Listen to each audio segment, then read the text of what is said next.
Hello everybody, मेरा नाम है यश चौहान। मैं बाई क्वालिफिकेशन एक चार्टर्ड अकाउंटेंट हूं और आप जुड़ चुके हैं सीए बाबा क्लासेस में। दोस्तों, आज इस वीडियो में मैं आपके साथ डिस्कस करने जा रहा हूं CA final audit chapter number 5 के थ्योरेटिकल क्वेश्चंस और आंसर इंस्टीट्यूट के स्टडी मटेरियल की लैंग्वेज के साथ। अगर आप मेरा ये वीडियो देख लेते हैं तो चैप्टर नंबर 5 के जो भी क्वेश्चंस इंस्टीट्यूट के स्टडी मटेरियल में दिए हुए हैं उसके आंसर आपको कॉन्सेप्चुअली भी समझ में आ जाएंगे और साथ के साथ आपको इंस्टीट्यूट की लैंग्वेज भी याद हो जाएगी। आपको लैंग्वेज इस तरीके से याद हो जाएगी कि आप रिप्रोड्यूस कर पाओगे एग्जाम में जाके एज इट इज, क्योंकि हम जो आंसर यहाँ पढ़ने वाले हैं वो एज इट इज इंस्टीट्यूट की लैंग्वेज को ही रीड करेंगे और उसको ही इंटरप्रेट करेंगे। वीडियो शुरू करने से पहले आपको बता दूं कि ऑडिट एक ऐसा सब्जेक्ट है कि इसका ज्ञान बहुत लोगों को होता है, सबको होता है। आप अलग अलग टीचर के रिवीजन वीडियो देखेंगे, आपको ज्ञान होगा, लेकिन आपको नंबर नहीं मिलेंगे। नंबर आपको तभी मिलेंगे जब इंस्टीट्यूट ने जो आंसर्स अपने स्टडी मटेरियल में लिखे हैं आप उनके ही कीवर्ड्स और लगभग उनकी लैंग्वेज को यूज करेंगे। तो क्योंकि आपके दिमाग में इंस्टीट्यूट की लैंग्वेज छप जाए, इसीलिए मैं आपको लिए ये वीडियो बना रहा हूं एज इट इज इंस्टीट्यूट की लैंग्वेज के साथ। इंस्टीट्यूट का क्वेश्चन, इंस्टीट्यूट का आंसर और हमारा थोड़ा इंटरप्रिटेशन। ठीक है, आप मेरे वीडियो को देखते समय अपने सामने स्टडी मैट खोल सकते हैं और अगर आपके पास स्टडी मटेरियल नहीं है तो आप स्क्रीन में भी क्वेश्चन आंसर देख सकते हैं।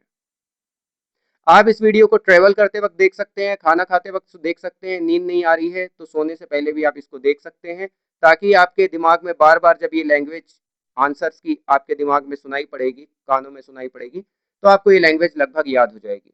आइए शुरू करते हैं। तो आप चैप्टर नंबर 5 देखिए, इंस्टीट्यूट का स्टडी मटेरियल ऑडिट का सीए फाइनल, और पेज नंबर है आपका 5.29 5.29। इसमें क्वेश्चंस दिए हुए हैं, थ्योरेटिकल क्वेश्चंस। ये अक्सर 4 या 6 नंबर का क्वेश्चन यहां से आ जाता है। चलिए, क्वेश्चन नंबर 1 है, coccyx limited supplies navy uniform across the country. तो ये कोई कंपनी है जो नेवी यूनिफॉर्म सप्लाई करती है पूरे देश भर में। कंपनी के 3 वेयर हाउस हैं डिफरेंट लोकेशन में थ्रू आउट द इंडिया और 5 वेयर हाउस हैं बॉर्डर में। Major stock are generally supplied from the border. Major stock border से सप्लाई होता है। Cockis limited appointed messrs OPAQE and company. तो OPAQE एंड कंपनी जो है वो ऑडिट फर्म है, तो इसको अपॉइंट किया गया है to conduct its audit for the financial year 2023-24। Mister P जो पार्टनर है इस ऑडिट फर्म के, OPAQE एंड कंपनी के, उन्होंने अटेंड किए हैं सारे इन्वेंट्री काउंट जो कि इंडिया में हुए हैं। 3 वेयर हाउस इंडिया में है, तो इंडिया में जो भी फिजिकल इन्वेंट्री काउंट हुए हैं इन्होंने अटेंड किए हैं throughout the India, but could not attend the same at border. लेकिन बॉर्डर में वो अटेंड नहीं कर पाए कुछ अनअवॉइडेबल रीजंस की वजह से। You are required to advise. अब आपको इस सीए फर्म को एडवाइस करना है, how sufficient appropriate audit evidence regarding existence and condition of inventory may be obtained. अब क्योंकि ये फिजिकल इन्वेंट्री काउंट पे तो नहीं गए थे, तो आप इनको बताइए कि सफिशिएंट और अप्रोप्रिएट ऑडिट एविडेंस इन्वेंट्री की कंडीशन और एग्जिस्टेंस के बारे में कैसे ऑब्टेन करें, क्योंकि ये तो गए नहीं फिजिकल इन्वेंट्री काउंट में जो बॉर्डर में है वेयर हाउस। आइए देखते हैं आपका इंस्टीट्यूट क्या बोलता है इसके लिए।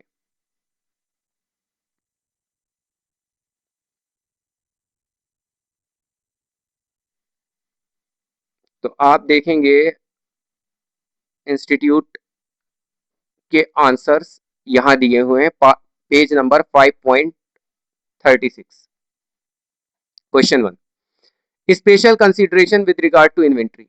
As per SA 501 audit evidence specific consideration for selected item. When inventory is material to the financial statement, the auditor shall obtain sufficient appropriate audit evidence regarding the condition and existence of inventory। तो ऐसे 501 क्या बोलता है कि जब inventory material है financial statement में, material item है मतलब थोड़े हाई वैल्यू आइटम है, तो ऑडिटर ऑब्टेन करेगा सफिशिएंट और अप्रोप्रिएट ऑडिट एविडेंस इन्वेंट्री की कंडीशन और एग्जिस्टेंस के बारे में। कैसे कैसे ऑब्टेन करेगा evidence? By attending eight physical inventory counting. Physical inventory counting को अटेंड करके, अनलेस इम्प्रैक्टिकेबल, जब तक वो असंभव ना हो तो फिजिकल इन्वेंट्री काउंट को अटेंड करेगा ऑडिटर, इन्वेंट्री की कंडीशन और एग्जिस्टेंस के बारे में जानने के लिए। अब जब वो अटेंड करेगा फिजिकल इन्वेंट्री काउंटिंग, तो वहां पे क्या करेगा, evaluate management instructions and procedure for recording and controlling the result of the entities physical inventory counting. वो इवेल्युएट करेगा कि मैनेजमेंट ने क्या इंस्ट्रक्शंस दिए हैं और क्या प्रोसीजर है इन्वेंट्री काउंटिंग को, फिजिकल इन्वेंट्री काउंटिंग को रिकॉर्ड करने का, क्या प्रोसीजर है उनका। ठीक है। Second, observe the performance of management count procedure. वो ऑब्जर्व करेगा कि मैनेजमेंट काउंट प्रोसीजर कैसे परफॉर्म किया जा रहा है, किस तरीके से वो काउंटिंग कर रहे हैं। Third, inspect the inventory, inventory को इंस्पेक्ट करेगा, कुछ सैंपल बेसिस पे उनको चेक करेगा। एंड परफॉर्म टेस्ट काउंट, खुद से भी कुछ टेस्ट काउंट परफॉर्म करेगा। Performing audit evidence over the entity's final inventory record to determine whether they accurately reflect actual inventory count result. Perform करेगा ऑडिट प्रोसीजर किसके ऊपर, over the entity's final inventory record, जो inventory का register बनेगा उस पर वो ऑडिट प्रोसीजर लगाएगा। टू डिटरमाइन, ये डिटरमाइन करने के लिए कि क्या जो इन्वेंट्री काउंट का रिजल्ट है वो रिकॉर्ड में एज इट इज रिफ्लेक्ट कर रहा है या नहीं। ठीक है। तो ये तो मैंने आपको एक बेसिक आंसर में, आपको एक बेसिक फर्स्ट पैराग्राफ में बता दिया है कि अगर फाइनेंशियल स्टेटमेंट में इन्वेंट्री कोई मटेरियल आइटम है, मतलब सिग्निफिकेंट आइटम है, मटेरियल मतलब आपको समझाने के लिए बोलूं तो इंपॉर्टेंट, हालांकि मटेरियलिटी के बारे में मैंने बहुत डिटेल में डिस्कस किया है मेरे फर्स्ट वीडियो में, आप उसको देख सकते हैं। तो ऐसे 501 क्या बोल रहा है कि इन्वेंट्री अगर फाइनेंशियल स्टेटमेंट में कोई मटेरियल आइटम है, मटेरियल मतलब यहाँ इंपॉर्टेंस है ना, इंपॉर्टेंट मटेरियल का मतलब आप वो मत सोच लेना गुड्स, वो मटेरियल नहीं। तो अगर इन्वेंट्री कोई मटेरियल आइटम है फाइनेंशियल स्टेटमेंट में, तो ऑडिटर फिजिकल इन्वेंट्री काउंटिंग को अटेंड करेगा जब तक वो असंभव ना हो। और जब वो फिजिकल इन्वेंट्री काउंट को अटेंड करेगा तो वहां पे वो इवेल्युएट करेगा कि मैनेजमेंट का क्या इंस्ट्रक्शन है और क्या प्रोसीजर है इन्वेंट्री काउंट को रिकॉर्ड करने का। फर्स्ट, वो ऑब्जर्व करेगा इन्वेंट्री काउंट का जो परफॉर्मेंस हो रहा है उसको ऑब्जर्व करेगा, इन्वेंट्री का इंस्पेक्शन करेगा और टेस्ट काउंट परफॉर्म करेगा। ठीक है। फिर जो इन्वेंट्री का फाइनल रिकॉर्ड है, इन्वेंट्री रजिस्टर है, उस पर अपनी ऑडिट प्रोसीजर लगाएगा और ये चेक करेगा कि जो काउंटिंग में जो रिजल्ट आ रहा है क्या वो रजिस्टर में रिफ्लेक्ट कर रहा है कि नहीं। ये तो बेसिक बात हो गई। अब बात करते हैं कि अगर फिजिकली इन्वेंट्री काउंटिंग को अटेंड करना पॉसिबल ना हो या प्रैक्टिकल ना हो, या किसी वजह से आपने अटेंड नहीं किया, जो हमारे क्वेश्चन की रिक्वायरमेंट है कि 5 वेयर हाउस में जो बॉर्डर में वेयर हाउस थे वहां पे इन्वेंट्री काउंट ऑडिटर ने अटेंड नहीं किया था। ठीक है। देखिए, attendance eight physical inventory counting not practicable. In some cases, attendance at physical inventory counting may be impractical. This may be due to factors such as the nature and location of inventory. For example, where inventory is held in a location that may pose threat to the safety of auditor. The matter of general inconvenience to the auditor, however, is not sufficient to support a decision by the auditor that attendance is impracticable. Further, as explained in Essay 200, overall objective of independent auditor and conduct of an audit in accordance with the standards on auditing, the matter of difficulty, time or cost involved is not in itself a valid basis for the auditor to omit an audit procedure for which there is no alternative, or to be satisfied with the audit evidence that is less than persuasive. तो इसने क्या बोला आप समझिए, किसी किसी cases में अगर फिजिकल इन्वेंट्री काउंट को अटेंड करना इम्प्रैक्टिकल है, पॉसिबल नहीं है। अब वो क्यों पॉसिबल नहीं है, हो सकता है कि नेचर और लोकेशन इन्वेंट्री की ऐसी हो, जैसे इन्वेंट्री ऐसी लोकेशन पे है जहां पे ऑडिटर को अपनी सेफ्टी पर खतरा नजर आ रहा है, कोई ऐसे बॉर्डर पे है जहां पे अक्सर टेररिस्ट अटैक होते हैं। तो लेकिन जो मैटर है जनरल इनकन्वीनियंस का ऑडिटर को, कि भाई कन्वीनियंट नहीं लग रहा है, दूर पड़ रहा है, तो जनरल इनकन्वीनियंस का जो मैटर है वो कोई सफिशियंट रीजन नहीं है फिजिकल इन्वेंट्री काउंट को अटेंड ना करने का, ये कोई सफिशियंट रीजन नहीं हुआ भैया। आप आपके लिए कन्वीनियंस नहीं हो रहा, आपको लग रहा है कि दूर पड़ रहा है, तो आप ये नहीं बोल सकते कि इम्प्रैक्टिकल है अटेंड करना। ठीक है। फर्दर ऐसे 200 ने क्या बोला, ऐसे 200 ने बोला कि मैटर ऑफ डिफिकल्टी, टाइम और cost involve is not itself a valid basis. मतलब कोई ऐसा मैटर जहां पे कॉस्ट की वजह से टाइम नहीं है ऑडिटर के पास, उस वजह से अगर ऑडिटर अटेंड नहीं करना चाह रहा है फिजिकल इन्वेंट्री काउंट, तो वो कोई वैलिड रीजन नहीं है अपने ऑडिट प्रोसीजर से पीछा छुड़ाने का। ठीक है, ये कोई वैलिड रीजन नहीं हुआ भाई। आगे पढ़ते हैं। Further where attendance is impracticable. अब अगर वाकई में इम्प्रैक्टिकल है तो अल्टरनेट ऑडिट प्रोसीजर लगाओ। For example, inspection of documentation of the subsequent sale of specific inventory item acquired or purchased prior to the physical inventory counting। तो physical inventory counting के पहले कितनी खरीदी हुई थी इन्वेंट्री की, और काउंटिंग के बाद कितना बेचा गया, उसको चेक करो, उसके डॉक्यूमेंट्स को चेक करो। May provide sufficient appropriate audit evidence about the existence and condition of inventory. तो इससे आपको पता चल जाएगा इन्वेंट्री की कंडीशंस के बारे में, एग्जिस्टेंस के बारे में। In some cases, though it may not be possible to obtain sufficient appropriate audit evidence regarding existence and condition of inventory by performing alternate audit procedure, in such cases, SA 705 on modification of opinion in the independent auditor's report requires that auditor to modify the opinion in auditor's report as a result of the scope of limitation। तो भाई यदि अगर आपके पास कोई alternate audit procedure लगाना possible ना हो, या अल्टरनेट ऑडिट प्रोसीजर लगा के आपको sufficient and appropriate audit evidence नहीं मिल रहे हैं, तो ऐसे 705 के हिसाब से ऑडिटर अपने ओपिनियन को मॉडिफाई कर सकता है। ये था आपका क्वेश्चन नंबर 1। क्वेश्चन नंबर 1 को जो मैं समराइज करूं तो क्या था कि एक कंपनी है जिसके 3 वेयर हाउस इंडिया में है, 5 बॉर्डर में है। एक ऑडिटर है जिसने 3 जो इंडिया में वेयर हाउस थे वहां का फिजिकल इन्वेंट्री काउंट को अटेंड किया, लेकिन बॉर्डर में जो वेयर हाउस है वहां के फिजिकल इन्वेंट्री काउंट को अटेंड नहीं कर पाया। तो क्या करें? तो हमने बताया पहले जब आपको आंसर लिखना है तो क्या लिखना है, पहले तो आप ऐसे 501 का रेफरेंस देके बता दो कि भाई अगर इन्वेंट्री मटेरियल आइटम है फाइनेंशियल स्टेटमेंट में तो फिर भाई फिजिकल इन्वेंट्री काउंटिंग को अटेंड करना चाहिए ऑडिटर को। फिजिकल इन्वेंट्री काउंट को अटेंड करते समय वो वेरीफाई करेगा एग्जिस्टेंस और कंडीशन ऑफ इन्वेंट्री। उसके लिए वो क्या करेगा, वो 4 चीजें देखेगा। देखेगा कि मैनेजमेंट के क्या इंस्ट्रक्शंस हैं फिजिकल इन्वेंट्री काउंटिंग में, ऑब्जर्व करेगा काउंटिंग की प्रोसीजर को, इंस्पेक्ट करेगा इन्वेंट्री को, और खुद से कुछ टेस्ट काउंट परफॉर्म करेगा। ये तो नॉर्मल प्रोसेस है। फिर अगर इम्प्रैक्टिकल है फिजिकल इन्वेंट्री काउंट को अटेंड करना, तो इम्प्रैक्टिकल के केस में अल्टरनेट ऑडिट प्रोसीजर लगाएगा ऑडिटर। और अगर अल्टरनेट ऑडिट प्रोसीजर से भी सफिशिएंट अप्रोप्रिएट ऑडिट एविडेंस ना मिल पाए इन्वेंट्री के रिगार्डिंग, तो 705 ऐसे 705 के हिसाब से ऑडिटर अपने ओपिनियन को मॉडिफाई करेगा। मॉडिफाई मतलब क्वालिफिकेशन दे सकता है। ये बोल सकता है कि financial statement are not giving true and fair view.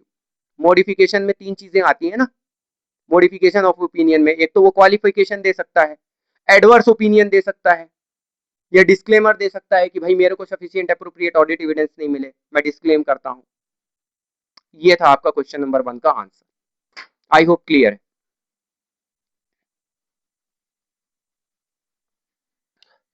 आइए अब हम बढ़ते हैं क्वेश्चन नंबर 2 पर। देखते हैं क्वेश्चन नंबर 2 क्या है। आइए,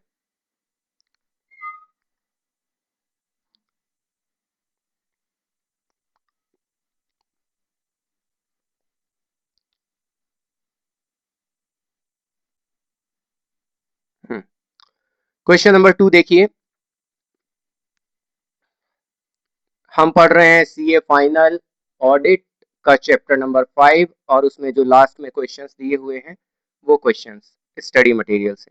question 2, GHK associates chartered accountants conducting the audit of PBS Limited, a listed company for the year ended 31 मार्च 24। तो ये GHK एसोसिएट कोई चार्टर्ड अकाउंटेंट फर्म है और ये ऑडिट कर रहे हैं PBS लिमिटेड कोई लिस्टेड कंपनी है for the year ended 31 March 24। is concerned with the presentation and disclosure of segment information included in company's annual report। तो इनकी चिंता क्या है, इनकी चिंता, इनका कंसर्न है कि जो सेगमेंट इंफॉर्मेशन को डिस्क्लोज किया गया है कंपनी के एनुअल रिपोर्ट में, तो सेगमेंट इंफॉर्मेशन इनकी चिंता का कारण है। GHK Associates want to ensure that methods adopted by management for determining segment information have resulted in disclosure in accordance with the applicable financial reporting framework. तो GHK Associate ensure करना चाहते हैं कि जो मेथड अडॉप्ट किया है management ने for determining segment information have resulted in disclosure in accordance with the applicable financial reporting framework. तो फाइनेंशियल रिपोर्टिंग फ्रेमवर्क के हिसाब से ही वो डिस्क्लोजर हुआ है सेगमेंट रिपोर्टिंग का, ये एंश्योर करना चाहते हैं. गाइड जीएचके एसोसिएट, आप गाइड करो इस सीए फर्म को with examples of matters that may be relevant when obtaining an understanding of the method used by management with reference to the relevant standards on auditing. तो आप guide करो जीएचके associates को examples के साथ, with examples of matters that may be relevant, जो relevant हो सकते हैं, when obtaining an understanding of the method, जब हम मैनेजमेंट के द्वारा यूज किए हुए मेथड की अंडरस्टैंडिंग लेते हैं एज एन ऑडिटर. भाई मैनेजमेंट ने जो मेथड यूज किया है सेगमेंट इंफॉर्मेशन को डिस्क्लोज करने का, उस मेथड की अंडरस्टैंडिंग लेने के लिए आप इस एसोसिएट को, जीएचके एसोसिएट को गाइड करो. ठीक है, आइए देखते हैं इंस्टीट्यूट क्या बोलता है.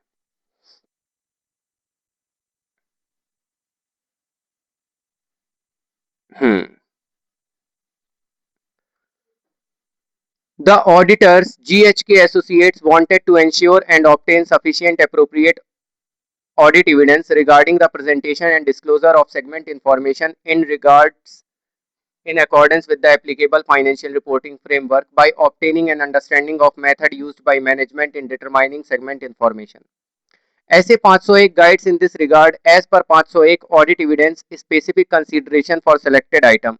Example of matters that may be relevant when obtaining an understanding of the methods used by management in determining segment information and whether such methods are likely to result in disclosure in accordance with the applicable financial reporting framework includes sales transfer and charges between segments, sales transfer and charges between segments and elimination of inter-segment amount.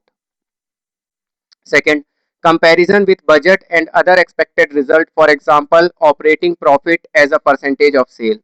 Third, the allocation of asset and cost among segment, consistency with prior period and adequacy of the disclosure with respect to inconsistencies. ठीक है, समझते हैं. तो भाई आपका ऐसे 501 क्या बोलता है?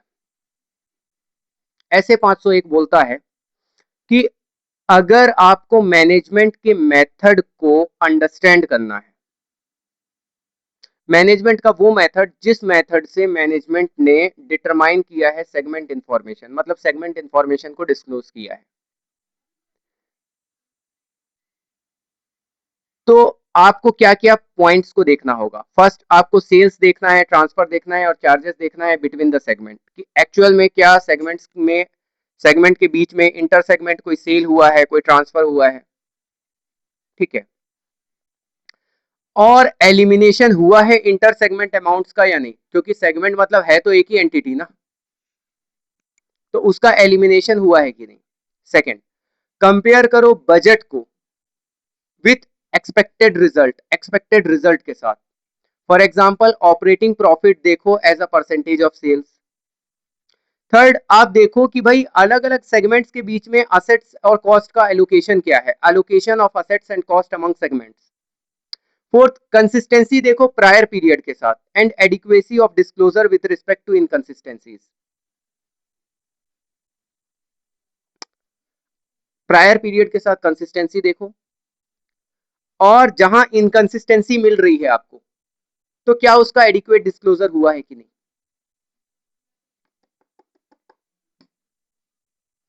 आई होप क्लियर है.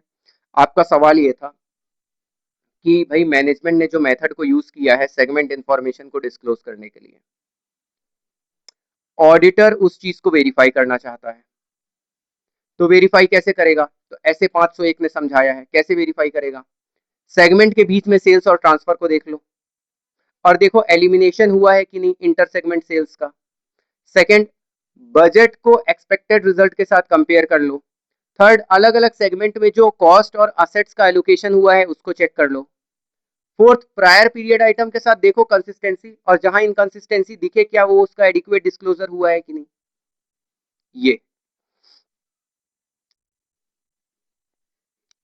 अब हम आते हैं क्वेश्चन नंबर थर्ड में।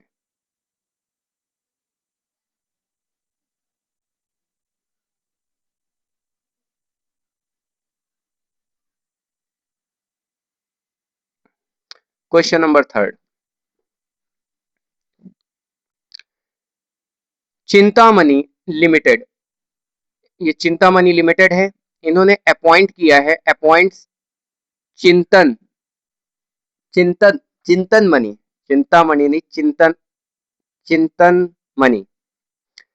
तो इन्होंने अपॉइंट किया है Chintan and Money as statutory auditors for the financial year 2023-24। Chintan and Mani seem to have different opinion on the audit approach to be adopted for audit of Chintamani Limited। ठीक है, ये चिंतामणि ही, चिंतन money limited. तो मैंने क्या बोला कि Chintan, Chintamani limited appoints Chintan and Money as statutory auditor for financial year 2023-24। ठीक है, चिंतन एंड मनी, इन दोनों का डिफरेंट ओपिनियन है on the audit approach to be adopted for the audit of Chintamani limited. तो चिंतन बोल रहा है कोई अलग ऑडिट अप्रोच और मनी कोई और ऑडिट अप्रोच सोच रहा है। ठीक है, Money is of the opinion that 100% checking is not required and they can rely on audit sampling technique in order to provide them a reasonable basis on which they can draw conclusion about the entire population. तो Money थोड़ा आलसी है, money बोल रहा है कि भाई 100% checking नहीं करेंगे, हम तो सैम्पलिंग लगाएंगे। ठीक है, Chintan is concerned that whether the use of audit sampling has provided a reasonable basis for conclusion about the population that has been tested। चिंतन बोल रहा है क्या हम ऑडिट सैंपलिंग अगर लगाएंगे तो क्या वो रीजनेबल कंक्लूजन हमको देगा, क्या वो हमको रीजनेबल कंक्लूजन तक पहुंचाएगा पूरी पॉपुलेशन के बारे में। You are required to guide Chintan, आप चिंतन को गाइड करो about his role if audit sampling has not provided a reasonable basis for conclusion about the population that has been tested in accordance with SA 530। तो आप चिंतन को guide करो कि about his role if audit sampling has not provided a reasonable basis for conclusion about the population that has been tested in accordance with SA 503। कि अगर audit sampling सही conclusion तक नहीं पहुंचाता है पॉपुलेशन के बारे में तो चिंतन का क्या रोल होगा, आप गाइड करो, देखते हैं।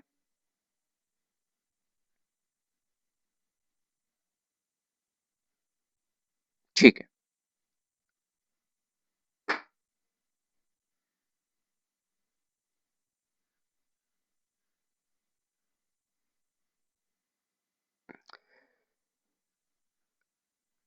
As per SA 530 audit sampling the auditor shall evaluate, auditor evaluate करेगा the result of sample and whether the use of audit sampling has provided a reasonable basis for conclusion about the population that has been tested। तो 530 के हिसाब से auditor evaluate करेगा result of sample, sample के result को, और whether the use of audit sampling has provided a reasonable basis for conclusion about the population that has been tested। और ये देखेगा कि क्या ऑडिट सैंपलिंग लगा के जो कंक्लूजन आया है वो पूरे पॉपुलेशन के बारे में आया है कि नहीं।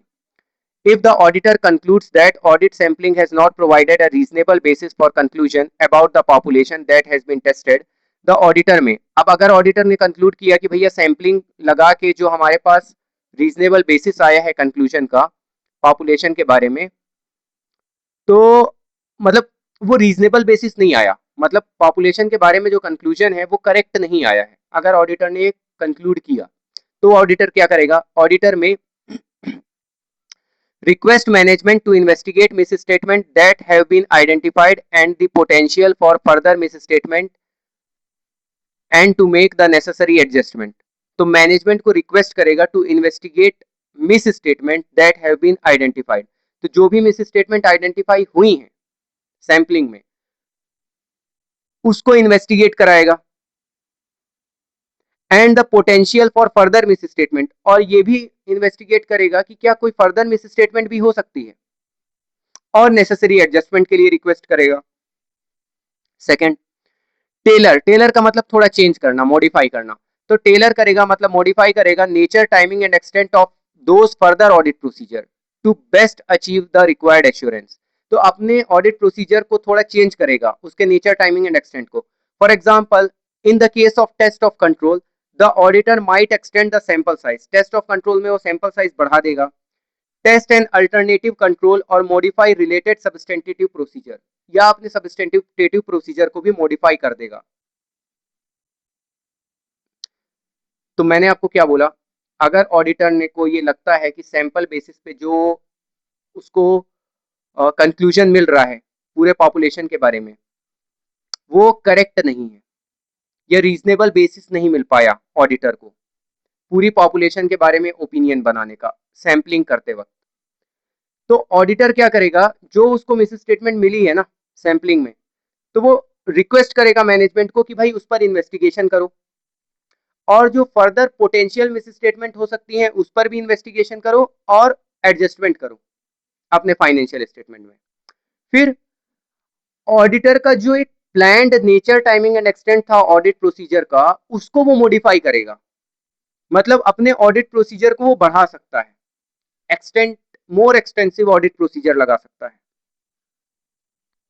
ठीक है, ये दो चीज करेगा। अब आते हैं क्वेश्चन नंबर 4 पे।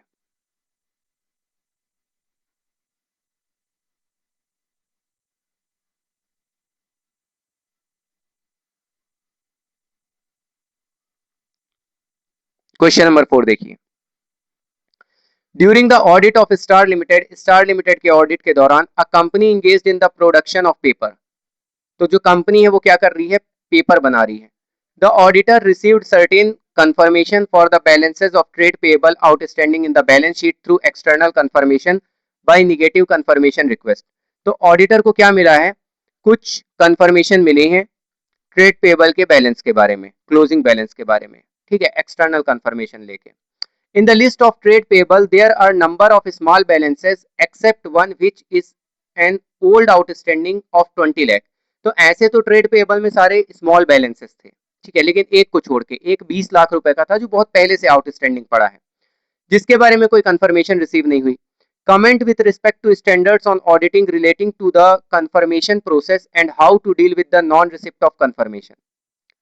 तो आपको क्या करना है, कमेंट करना है स्टैंडर्ड्स ऑन ऑडिटिंग के हिसाब से कंफर्मेशन प्रोसेस के बारे में, और अगर आपको एक्सटर्नल कंफर्मेशन रिसीव नहीं हुई है तो आप उसको कैसे डील करोगे।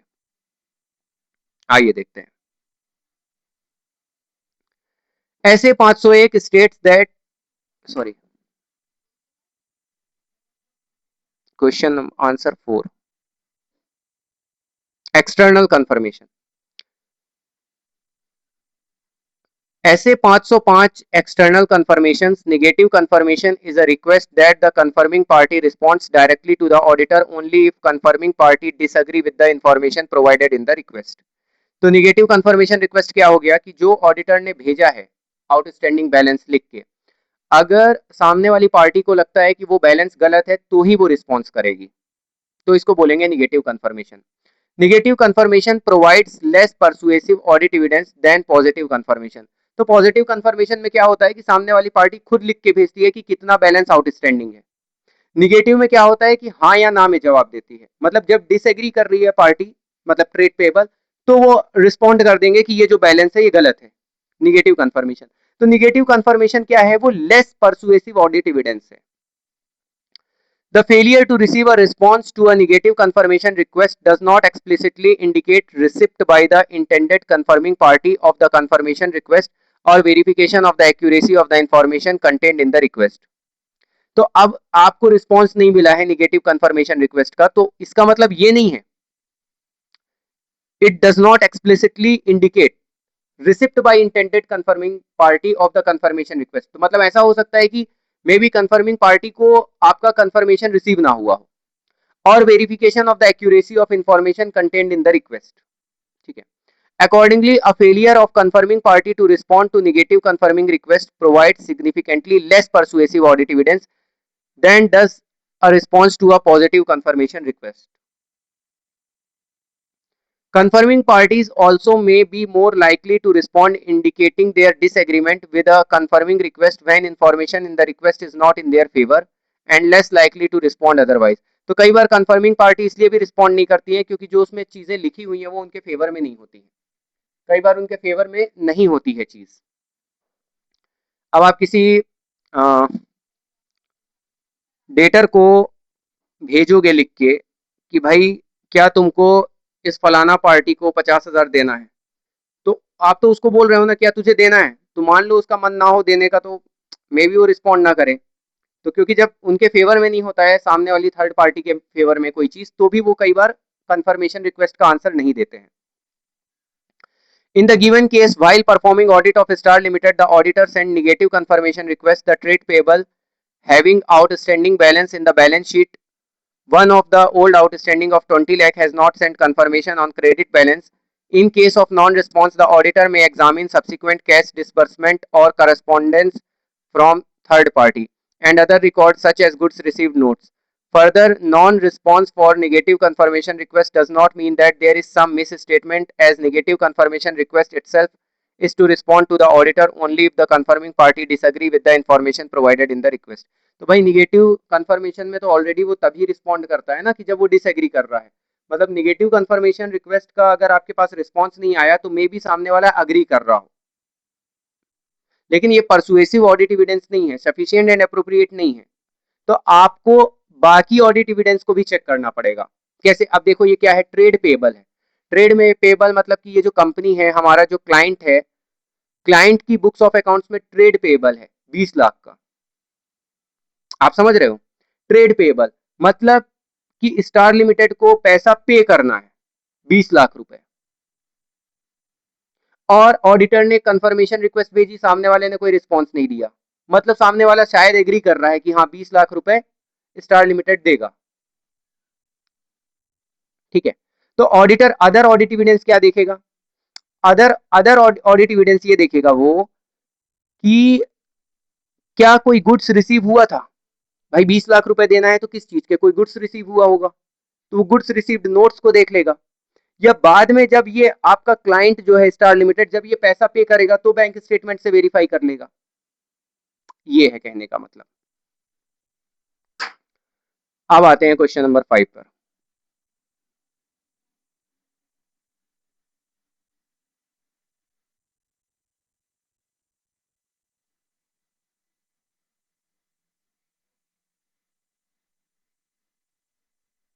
क्वेश्चन नंबर 5 देखिए।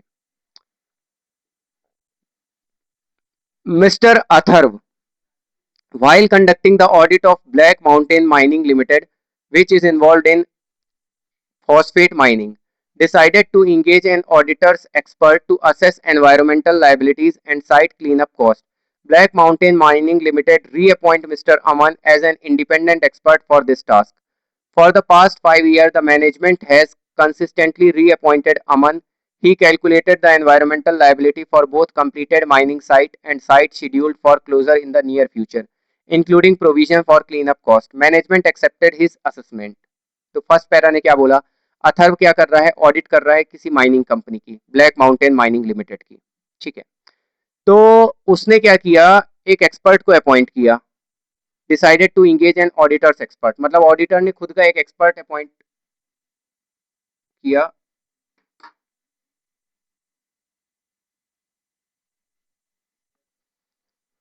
हाँ, तो क्वेश्चन के फर्स्ट पैरा में जो हमको इन्फॉर्मेशन मिली वो क्या मिली कि अथर्व कंडक्ट कर रहा है audit black mountain mining limited का, जो कि फॉस्फेट की माइनिंग करती है।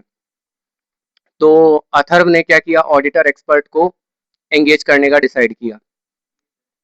जो एनवायरमेंटल लाइबिलिटी और साइट क्लीन अप कॉस्ट मतलब साइट क्लीन अप कॉस्ट मतलब आखिरी में जब इनका टेंडर वगैरह खत्म हो जाता है तो ये साइट को क्लीन करना पड़ता है, तो लास्ट में जो कॉस्ट लगती है उसको असेस करने के लिए ब्लैक माउंटेन माइनिंग लिमिटेड ने रीअपॉइंट किया मिस्टर अमन को इंडिपेंडेंट एक्सपर्ट इस टास्क के लिए, जो कि पिछले 5 साल से for the past 5 year management has consistently reappointed Aman. ठीक है, उसने एनवायरमेंटल लाइबिलिटीज निकाली for both completed mine site and site scheduled for closure in near future. ठीक है, साथ में प्रोविजन बताया क्लीन अप कॉस्ट का, मैनेजमेंट ने एक्सेप्ट कर लिया उसके असेसमेंट को। Mr. Atharv, after performing inquiry with management, was of the opinion that objectivity of independent expert cannot be questioned just because he was appointed by management as their expert. Atharva ने क्या किया, after performing inquiry with management, उसका opinion ये है कि objectivity of independent expert can not be question नहीं किया जा सकता जस्ट बिकॉज, क्योंकि वो मैनेजमेंट द्वारा अपॉइंट हुआ है, just because he was appointed by management as their expert. Hence, there is no need to raise a question on the objectivity of Aman or on his work performed for the company. However, the audit partner was of the opinion that the audit team need to evaluate the objectivity of expert engaged by the entity, irrespective of the fact that he was appointed by the independent expert. He was appointed as independent expert. Give the audit partner, guide the audit partner and Mr. Atharv with respect to requirement pertaining to evaluation of objectivity of management expert. तो यहाँ पे हमको समझ में ये आ रहा है कि ये जो अथर्व है ये थोड़ा सा यार, मतलब आई डोंट नो, मैं थोड़ा सा इमोशनल हो जाता हूँ क्वेश्चन पढ़ते हुए कि अथर्व जो है ये थोड़ा सा ज्यादा, मतलब क्या कहा जाए इसको, सस्पिशियस माइंड यूज नहीं कर रहा है ये। मतलब मैनेजमेंट ने 5 साल तक लगातार एक एक्सपर्ट को अपॉइंट किया और फिर भी अथर्व जो है वो बोल रहा है कि जस्ट मैनेजमेंट ने रीअपॉइंट किया है तो हम कोई उसकी ऑब्जेक्टिविटी पे सवाल नहीं उठा सकते।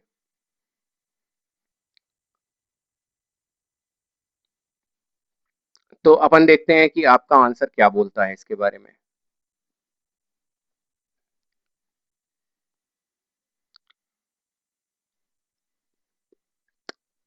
SA 500 audit evidence, when information to be used as audit evidence has been prepared using the work of management expert, the auditor shall to the extent necessary have regard to the significance of that expert's work for the auditor's purpose, evaluate the completeness, competence, capability and objectivity of that expert. तो auditor क्या करेगा, ऐसे 500 बोलता है, जब किसी management के expert का वर्क को यूज किया जा रहा है ना, तो ऑडिटर उस एक्सपर्ट की कंपीटेंस, कैपेबिलिटी और ऑब्जेक्टिविटी को देखेगा। अ ब्रॉड रेंज में threaten objectivity, for example self interest threats, advocacy threat, familiarity threat, self-review threat, and intimidation threat. Safeguard may reduce such threat and may be created either by external structure, for example, the management expert's profession, legislation, or regulation, or by the management expert's work environment, for example, quality control policies and procedure.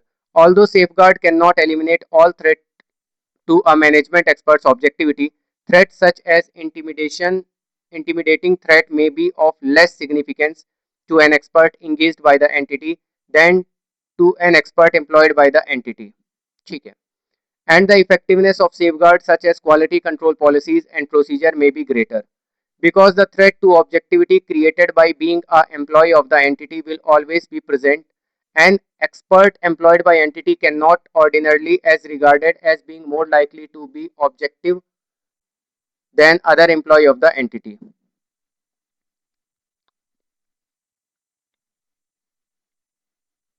When evaluating the objectivity of expert engaged by entity, it may be relevant to discuss with management and that expert any interest and relationship that may create threat to the expert's objectivity and any applicable safeguard, including any professional requirement that apply to the expert, and to evaluate whether the safeguard for are adequate.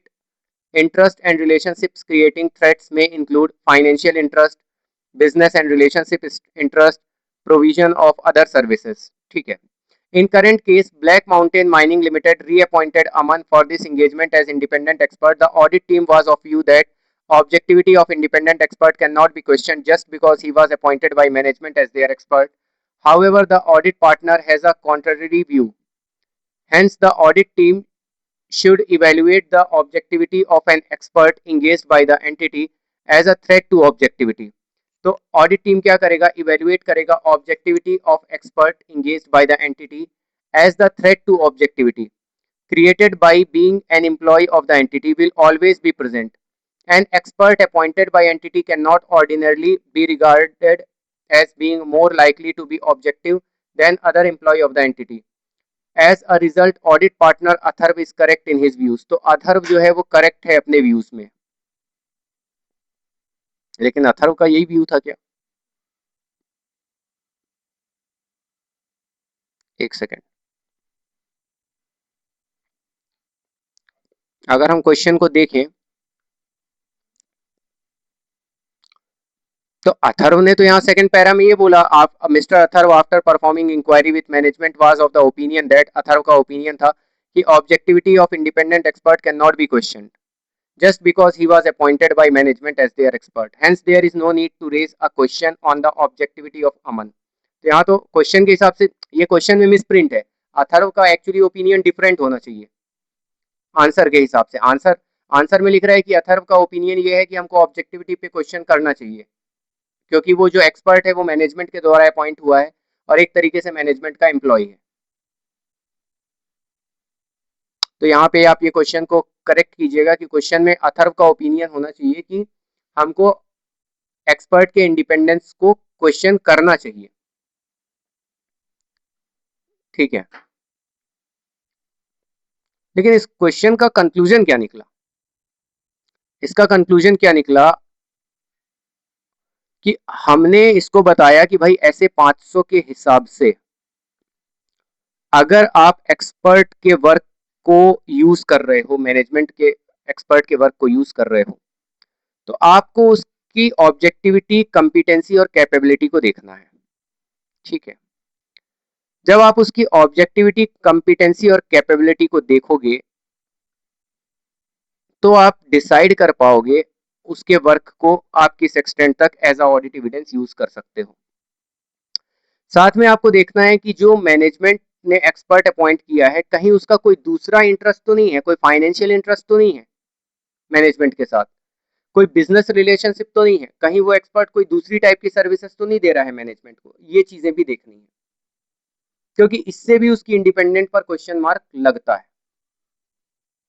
तो ये आपके हमने questions को आज study किया है, एक question बच गया है, उसको हम अगले वीडियो में कवर करेंगे और अगले वीडियो में हम केस स्टडीज भी करेंगे इस वाले चैप्टर की, सारी केस स्टडीज चैप्टर नंबर 5 की और एमसीक्यू के साथ। तब तक आप मेरे इस वीडियो को देखिए, इससे आपका क्विक रिवीजन हो जाएगा, बार बार देखिए। Thank you very much, bye.